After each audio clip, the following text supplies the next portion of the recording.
মরুভূমি ধুলোবালির মাঝে যেখানে এক জীবন লড়াই, এখানে টিকে আছে কদম্য যোদ্ধা। কল্পনা করুন এমন এক পানির কথা, যখন বিপদে পড়ে তার শরীরটাকে পাথরের মনভাবে শক্ত করে রাখে যে তাকে টেনে বের করা প্রায় অসম্ভব হয়ে থাকে। বোঝা যায় পাথর এবং প্রাণী এক হয়ে গেছে। তার গায়ে যে কাটা আর শূন্য থাকে তা যেন প্রকৃতির এক হাইড্রেশন। হ্যাঁ, আপনি ঠিকই ধরেছেন, এই পানিটি আর কোনো পানি নয়, যে আলোচিত নাম সান্ডা। সান্ডা। কিন্তু কেন তাকে নিয়ে এত আলোচনা হচ্ছে? কেন সে সবার মুখে মুখে, সোশ্যাল মিডিয়াতে ভাইরাল? শুধু সান্ডা নয়, এর মতো দেখতে আরো কত প্রাণী আছে তা হয়তো এখনো অনেকের অজানা। এর মধ্যে কেউ ভয় পেলে বিশাল ছাতার মতো ফেন্ডা ফুলিয়ে, এতে শত্রুরা ভয় পেয়ে পালিয়ে যায়। আবার কেউ কেউ আছে তাদের এক লেচের বাড়ি খেয়ে পালিয়ে নিচে লুকাতে থাকে। আবার কেউ কয়েকটা বাড়ি রাতের অন্ধকারেও বের হয়। কারা এরা? কি সাধারণ টিকটিকি? না, এদের পিছনে লুকিয়ে আছে আরো অজানা সব তথ্য, যা আমাদের ভাবনারও বাহিরে। এদের দেখলে মনে হবে বহু যুগে কোনো পাথর, চোখ যেন হাজার রহস্যের কথা বলে। চরম প্রতিযোগিতায় বুক চিরিয়ে লড়াই করে প্রকৃতির কাছ থেকে জীবনটা ছিনিয়ে এনেছে। জন্য আপনি সান্ডা এবং সান্ডার মতো দেখতে অদ্ভুত ইন্টারেস্টিং সম্পর্কে জানতে চান, আজকে এই ভিডিওটি আপনার জন্য।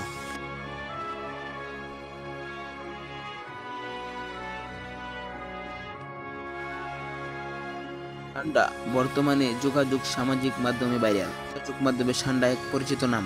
টিকটিকিটি তার লক্ষ্য পরিবেশে নিয়ে চলা অসাধারণ এক জন্ম নিয়ে জন্মায়। এদের শরীরে সাধারণত চ্যাপ্টা থাকে, লেজ মোটা এবং কাঁটাযুক্ত হয়ে থাকে। সান্ডা গাছ, পাতা এবং ফুল জীবন ধারণ করে। এদের ত্বকের রং, তাপমাত্রা এবং মেজাজের উপর পরিবর্তিত হতে পারে। এর বসবাস।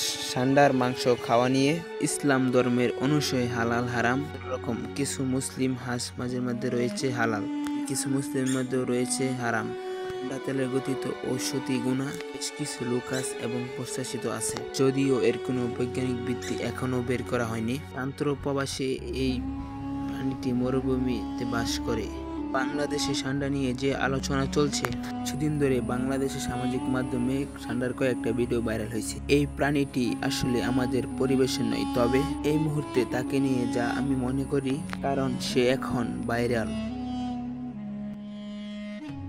মনিটর লিজার্ড সান্ডার মতো দেখতে এই প্রাণীটিও। বৈশাপ একেবারেই ভিন্ন, আলাদা। এরা আকারে বেশ বড় হতে পারে এবং বিশ্বের প্রস্থ অঞ্চল জুড়ে এদের বিতরণ রয়েছে। তার মতো এরা তৃণভোজী নয়, বরং মাংসাশী করে। প্রাণীটি পোকামাকড় এবং কি মৃত আঁশ ও প্রাণী খেয়ে থাকে।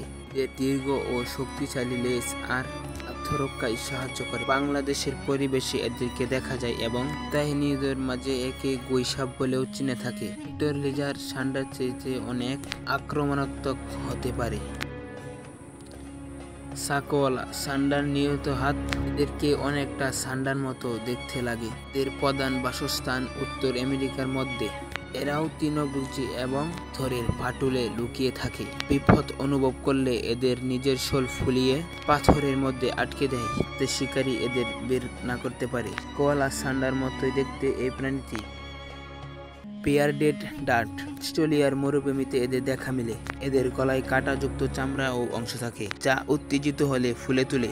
আশা করছি এই ভিন্ন ভিন্ন প্রাণীদের সম্পর্কে জেনে আপনি মুগ্ধ হয়েছেন, কিন্তু একটি প্রশ্ন থেকে যায়, কেন একটা এক এক রকমকে দেখতে হওয়া দেখতেও এতটাই ভিন্ন? প্রাণীগুলোর বৈচিত্র্য আমাদের কি শিক্ষা দেয়? আর এই প্রাণীগুলোকে আমরা তাদের নিজস্ব ও নিরাপদে থাকতে দিতে পারছি না।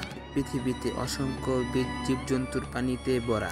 ওনার আপনাদের মাঝে কথা বলবো না, এখন বিদায় নিচ্ছি। তবে বিদায়ের আগে আপনাদের কাছে একটাই অনুরোধ, আজকের ভিডিওটি কোনো একটি পার্ট আপনার কাছে ইন্টারেস্ট লেগে থাকে তাহলে প্লিজ এই ভিডিওতে লাইক করে এবং সাবস্ক্রাইব করে দিবেন, শেয়ার করে দিবেন আপনার অন্য বন্ধুদের কাছে।